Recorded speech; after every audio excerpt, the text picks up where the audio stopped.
Hello, today I'm going to tell you how long does a Nikon battery charge. So, as you can see, we have a pretty old camera right here, the Nikon D300, and in the package it comes with a charger for the battery.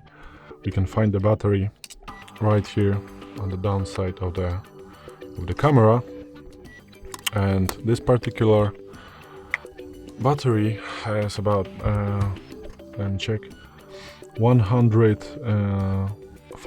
milliampere hours. So it comes with a fast charger, and it charges from 0 to 100% in about 2-3 hours. The most time less than 2 hours actually, and the charger depends on the battery type and on the charger that comes to the box.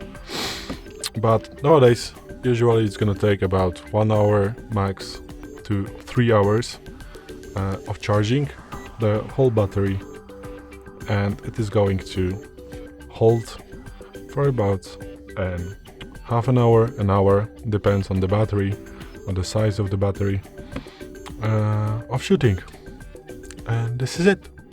Thanks for watching. I hope it helped. If it did, please hit subscribe and hit the like.